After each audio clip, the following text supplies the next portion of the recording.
We're here with Jessica Morey, Executive Director and Lead Teacher of IB.me, Inward Bound Mindfulness Education, a leading presenter of mindfulness to youth and teens. Jessica is also a contributor to Mindful Magazine. Welcome, Jessica. Tell us what you and IB.me have been up to. Hi, Jim. Thank you. Well, it's been a really exciting year for IB.me, as it has been for the whole mindfulness movement in 2015.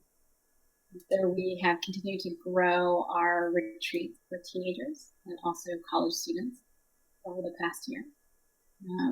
Most of our retreats are 5 to 6 days in residential settings, but we also lead retreats in the wilderness. We take young adults and teens out into the emigrant wilderness and do backpacking for 10 days with intensive meditation practice.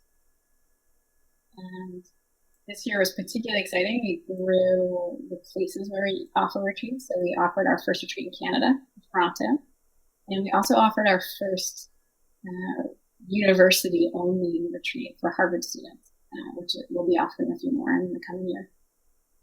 That's really cool. So what's emerging for IB.me and you in 2016? What are you looking forward to that's new and exciting? 2016, we have a lot of new programs that we're starting up, including continuing to do our retreats with teens around the country, Canada, and potentially some new locations where we're building interest and support. And then we're also really getting interested in how do we support the teens that we work with to continue to develop their meditation practice, and then all of the skills that they're learning on the retreats with us, the self-compassion, the ethical decision-making. So we're looking into ways that we can support them through mentoring or online courses, and just generally ongoing support for teens. And then the other big project that we're getting underway this year is we will be starting a teacher training in 2017. So it'll start early 2017. So this year we're beginning to develop, it'll be an 18-month program that's for people wanting to teach mindfulness to adolescents in immersive environments. So whether that's at a school in an ongoing way or in a retreat setting, in a residential setting, people can come do this 18-month program with us and really learn how to offer transformative mindfulness programs for you. That's a lot. It sounds like 2016 will be an exciting year. Looking forward to 2016, are there issues in the field that are emerging, broad or general issues about mindfulness being taught to youth and teen that you feel our audience should be aware of? Things that you're kind of thinking about or looking forward to, emerging issues? Anything you'd want our audience to know about? Yeah, there's a few areas that I'm really interested in 2016 and excited for the movement in general to start addressing. I see this happening in a few places, but those are really looking at how do we take mindfulness off of our cushion?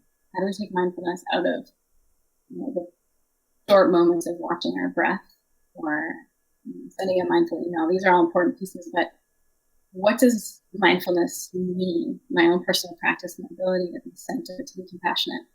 What does that mean for social justice in America and in the world? What does that mean for climate change in the world? So really looking at how do we take these skills that we've all been developing and practicing, and what's the impact that has in the world?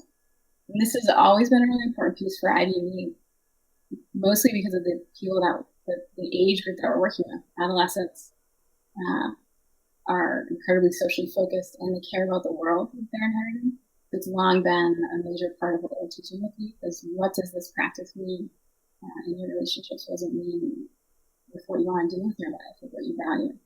And so I feel like this area of interest, ethics, how we run our businesses, how we treat the environment, how we treat people who are different than us, this is becoming a major important area for the mindfulness movement to address this year.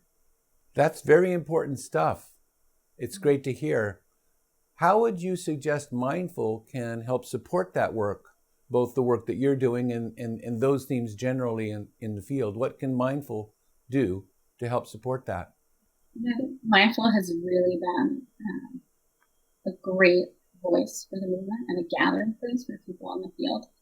And so coming into the new year, I think continuing to have articles written by diverse voices and by people who are deep mindfulness practitioners, but who are taking that practice into the world, into how they work, what they focus on, how they live, into their activism, both environmental and social justice, into not just how they run their companies, but what their companies do, what they produce, the services they provide, and starting to look at how this practice is not just about how we work, but the impact of our work. So I'd love to see mindful write articles on topics like that and emphasize people who can work in the work. So the big issues around social justice, environment, ethics, climate change. And then generally continuing to highlight the research. There's so much research that shows mindfulness is beneficial for uncovering unconscious bias, for helping people feel more connected to their communities, which includes the natural environment. Thank you, Jessica.